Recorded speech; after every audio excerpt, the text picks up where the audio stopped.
STR 48 அப்படின்ற படம் வந்துட்டு எஸ்டிஆரோட 48வது படம். ஸோ இந்த படம் வந்துட்டு ராஜ்கமல் புரொடக்ஷன்ஸ்ல வந்து ப்ரொடியூஸ் பண்ண போறாங்க. கண்ணும் கண்ணும் கொள்ளையடித்தால் புகழ் டைரக்டர் தேசிங்கு பெரியசாமி அவர்கள் தான் இந்த படத்தை டைரக்டும் பண்ண போறாங்க. ஸோ இந்த படத்து மேல எதிர்பார்ப்பு வந்து பயங்கரமா இருந்துட்டு இருக்கு. ஏன்னா இந்த படம் வந்து ஒரு ஹிஸ்டாரிக் போர்ஷனா அதிகமா கொண்ட ஒரு படமா இருக்க போது சிம்பு அவர்களோட கெரியர்லயே வந்து அதிக பொருட்செலவுல எடுக்கப்படக்கூடிய படமா இதுவா தான் இருக்கும் அப்படின்ற மாதிரியும் சொல்லிட்டு இருக்காங்க. ஸோ இந்த படத்துக்கு வந்து 100 கோடி ரூபாய் வந்து செலவு ஆக போகுது அப்படின்ற மாதிரியான அப்டேட்ஸும் கிடைச்சிருக்கு. அண்ட் இந்த படத்துல வந்து ரொம்ப முக்கியமான விஷயம் என்ன அப்படின்னா, எஸ்டிஆர் அவர்கள் வந்து இரட்டை வேடத்துல நடிக்க போறாங்க. அண்ட் எஸ்டிஆர் அவர்களுக்கு நெகட்டிவா எஸ்டிஆர் தான் நடிக்க போறாரு அப்படின்ற மாதிரியான அப்டேட் எல்லாருக்கும் கிடைச்சிருந்துச்சு.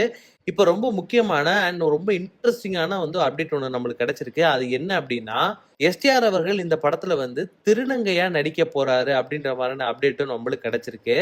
அண்ட் அந்த திருநங்கை கேரக்டர் வந்து ஒரு நெகட்டிவ் ஷேட்ல இருக்க போகுது அப்படின்ற மாதிரியான அப்டேட்டும் நம்மளுக்கு கிடைச்சிருக்கு. ஸோ இந்த விஷயத்தை கேட்கும் போது எல்லாமே ரொம்ப புதுசா இருக்குது.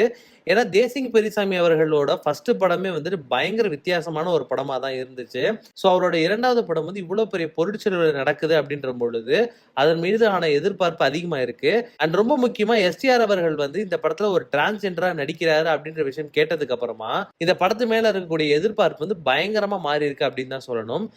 ஸோ சிம்பு அவர்களோட நடிப்பு திறமை இந்த படத்துல அதிகமா வெளிப்படும் அப்படின்ற மாதிரியான எதிர்பார்ப்பு எல்லாருக்கும் இருந்துட்டு இருக்கு. அண்ட் சிம்பு அவர்கள் ஃபேன்ஸ் வந்து இந்த படத்துக்காக ரொம்ப ஈகரா வெயிட் பண்ணிட்டு இருக்காங்க.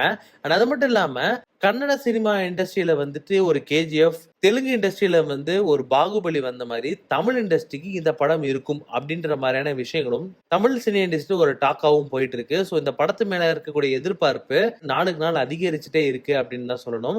ஸோ நம்மளாம் வெயிட் பண்ணி பார்ப்போம் எஸ்டிஆர் அவர்களை திருநங்கையா பாக்குறதுக்கு எப்படி இருக்க போறாரு அப்படின்றத. ஸோ உங்களுக்கு இந்த வீடியோ பிடிச்சிருந்தா லைக் பண்ணுங்க, ஷேர் பண்ணுங்க, கமெண்ட் பண்ணுங்க. மறக்காம V talkies YouTube channel subscribe பண்ணி அந்த பெல் ஐக்கனை தட்டி விட்டுருங்க.